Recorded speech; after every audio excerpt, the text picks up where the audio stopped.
Hello and welcome, you cozy couch potatoes. Welcome back, my cozy couch potatoes. This is by Shrek Studios, the Cozy Couch, and we are continuing with Chapter 9 today of The Diamond of Darkhold. We read Chapter 8 last time, and Doon and Lena made it into the city. Doon got captured, and then we learned more about Doon's captors. So, Doon told Lena to go back and get help, and Lena decided that was the only way she could help. So we're going to dive in with Chapter 9, perfectly safe and comfortable. Let me get comfortable. Doon stared up at Trog's smug smile. Stay, he said. What do you mean, stay? I mean live here with us, of course, said Trog. Otherwise, you'd go out there and tell the world, right? Underground city. Room for hundreds. They just escaped there, my guy. Pioneer family already living there, done the hard work. All we have to do is move in. I wouldn't say that, said Doon. Of course you would. Anyone would. Then we'd have the hordes down here ruining everything. We can't have that. This is our domain, our stronghold, our place of safety. So you'll have to stay.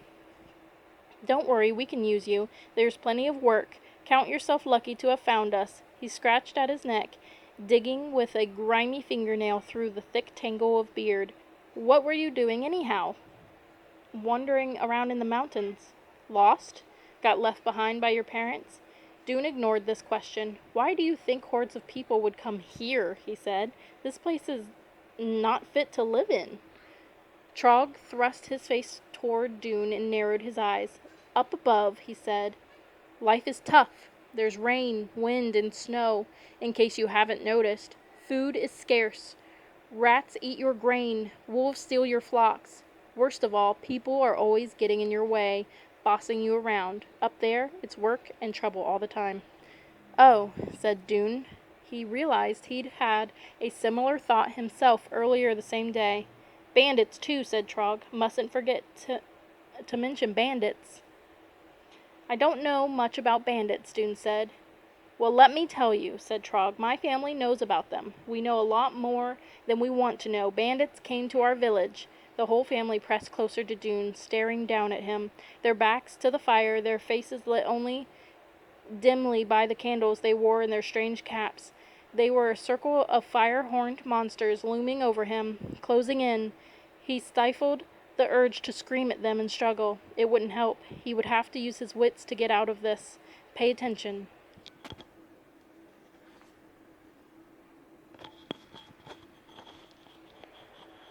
Pay attention, he reminded himself. It was what his father had told him when he first started working in the pipeworks, the vast system of tunnels beneath Ember streets down by the river that supplied the city's water. It had helped him then. Maybe it'll help him now, too. So he listened hard to what Trog was saying. They came out of the forest, Trog said, roaring at the top of their lungs. They had torches, said Kanza, stretching one hand over her head. 3-foot-high flames. Oh, the terror, wailed the mother, as if she were seeing it all happening again. She clasped her head in her hands and pulled down, making her eyes droop at the sides and turning her mouth into an upside-down U. Woe and alas! I thought our house would burn. I thought my children would die. And our house did burn, cried Trog. They rampaged through the village. They set fire to our roofs. They stole the stores from our barns. They drove off our animals.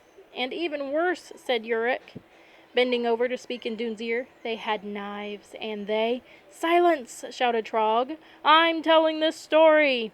They had knives as long as your arm, boy. Torch in one hand, knife in the other. Anyone stupid enough to step out of the house got sliced up like a piece of cheese. And not only that, said Kanza, anyone stupid enough to stay inside the house got burned up like a stick of wood. Not us, though, said Yurik. Not us, said Trog, because I know trouble when I see it coming, and I hustled my family out the back just in time. We hid in the mud, said Kanza. Behind the pigsty, said Yurik. Oh, it was dreadful. Minnie rocked from side to side, still holding her head. The foul odors, the shrieking from beyond. But my husband is so brave, so clever, so... So when those barbarian bandits had gone, Trog interrupted, we got busy, the few of us left in the village, treating wounds, building houses, fixing our fences and our wagons, and starting all over. It was 3 years ago, said Kanza. No, 4, said Yurik. Quiet, shouted Trog. Your sister's right, you ignorant pup. It was 3 years ago, and then just a few weeks ago, I heard more were on the way. He shook his finger in Doon's face. Do you think I was going to sit still and wait for them to show up? I don't know, said Doon, who was trying hard to pay attention to this horrible story coming at him from all directions. You don't know? You don't know? Screamed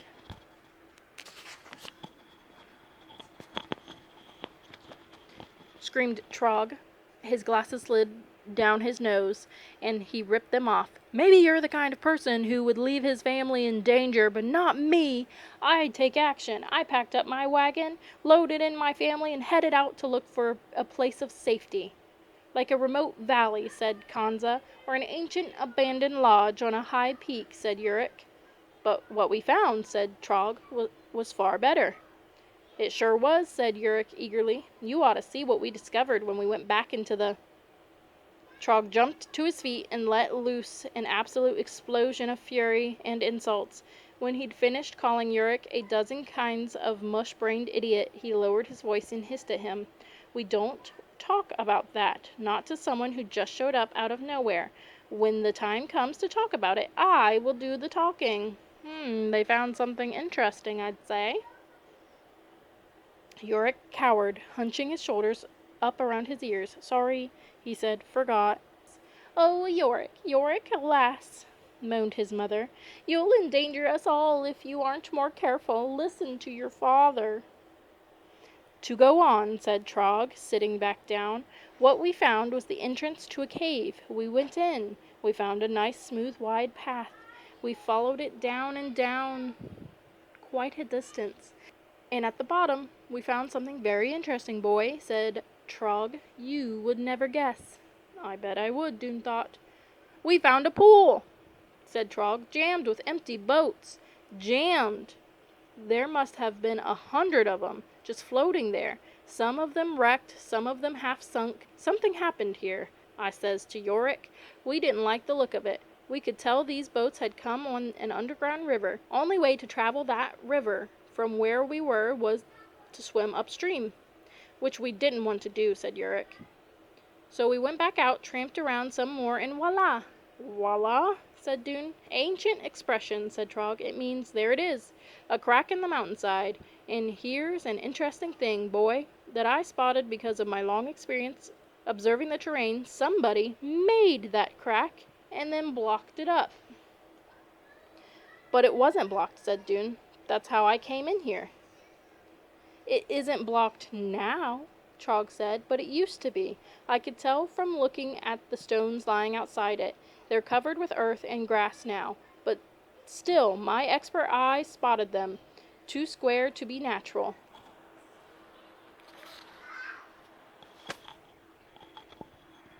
What happened was the earth shifted and, he put his palms together, made a growly creaking sound, and pulled them apart. Stones fell out. Crack opened up, he said. Doon was confused. What do you mean the earth shifted? Trog goggled at him as if he were an ignoramus. Earthquake, boy! Never heard of them? Never heard of them? Where have you been all your life? Didn't you notice that dent in the ground leading up to the crack? It's a sure sign. Earth shakes, falls in, everything budges. Things that once were closed now are open. Probably happened in the quake we had 10 or 12 years ago. Oh, said Doon. He hadn't noticed any quake, but then he would have been a baby, or not even born. So, said Trog, I squeezed into that crack, found a skinny passage that led to a cliff at the edge of a huge hole, and down at the bottom of that hole I saw... Utter darkness, thought Doon. Utter darkness, said Trog. For a long time, and then... He paused again, peering at Doon from under his bristling eyebrows, and then something breathing. What? Something breathing, I said. Aren't you listening? It was like something breathing. Way down in there, a mist of light came up. Trog put his hands low to the ground and raised them up slowly. In the light, shapes, dark shapes, like buildings. And then in a couple of minutes it went down. He floated his hands down, faded in, faded out, like something breathing, like something almost dead breathing. Ah, said Doon. The generator, he thought. Its last gasps, still sending out weak pulses of power now and then. He was filled with amazement and sorrow as if the city were indeed a living thing on its way to death. Now, said Trog, I should tell you that I am a rock climber, fearless, and skillful as a spider. I saw this place. I knew it was meant for my family. I discovered the narrow path along the wall. I went down. A solo expedition. Encountered some trouble, though. That ditch out there, very deep. Doon shuddered, remembering. Luckily, Trog went on, I am a person of great ingenuity. I simply tied a hammer to the rope I carried with me and hurled it across, which let me measure, more or less, with the width of the thing. Not out of the question, I thought. So I jumped it. What? Said Doon, not sure if he'd heard right. Gave myself a good running start, said Trog, and then he chugged his arms back and forth like pistons, clenched his face into a ferocious determination, and roared, Run! Ran like crazy, leaped, almost made it.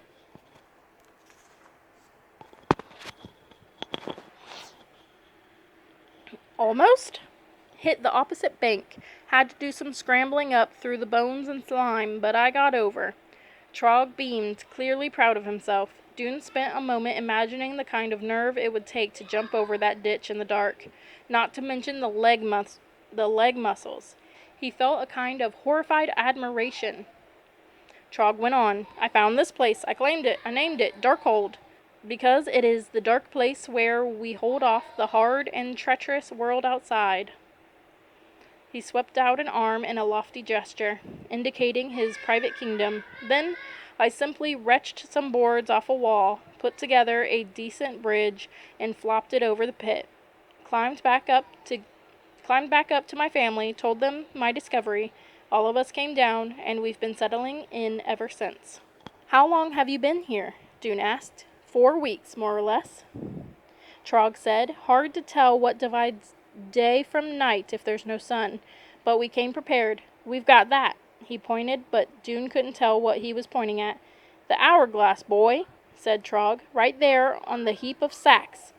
Doon had never heard the word hourglass, but he saw that it must be the thing shaped more or less like a figure 8. 2 glass funnel shapes attached one on top of the other, the top one right side up and the bottom one upside down. All of it held in a wooden frame. Something in the top funnel was sifting slowly down in the bottom one. Never seen one, huh, Droon? It works thusly. The sand trickles down from the top to the bottom in exactly 8 hours. Then we turn the thing upside down and it starts again. 16 hours equals day, 8 hours equals night. All we have to do is remember to turn it. Said Doon. Actually, he thought this was a very clever device, but he didn't want to admire it out loud. Sounds like Doon. Whoever used to live here left in a hurry, Trog went on. Abandoned all their stuff. This place is a treasure trove. We can live here perfectly safe and comfortable for a good long time, as long as no one tells the world about us. He stood up and smacked his hands together. Yorick sprang up too, and Doon saw the light-haired person struggle to his feet.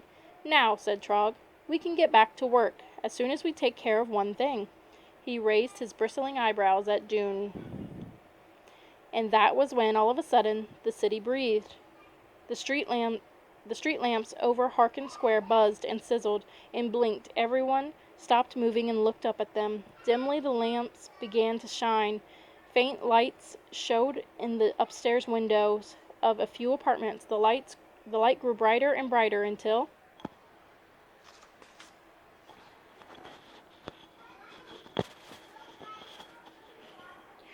for a moment Doon saw Ember as he remembered it, its great lamps making pools of light on the streets, casting shadows, lighting the steps and columns of the gathering hall, and then the lights began to fade. But before they did, Doon's eyes was caught by a quick movement down at the base of the gathering hall steps. A hand fluttering, a face appeared beside it, and he realized it was Lena. Leaning out from behind the big trash bin by the wall, their eyes connected, and Doon, seeing that the Trogs were all gazing upward at the lights, shaped silent words with his mouth, hoping Lena would understand. "Go home," he mouthed. He aimed a look upward to make clear what he meant. "Get away. Go home. Get help." He thought he saw Lena nod, but then the lamps went out and darkness fell again. "So there you are," said Trog. "That's what I was telling you about. Don't suppose you've seen anything like that before, have you?" "Not exactly," said Doon. "Think you could get used to living here?" "No," said Doon. "Too bad," said Trog. "This is your new home." Little does Trog know that this was his original home. Well, my cozy couch potatoes, that is it for chapter 9. Things are getting interesting. So, I will see you next time for chapter 10. Looting. Have a good one. Bye.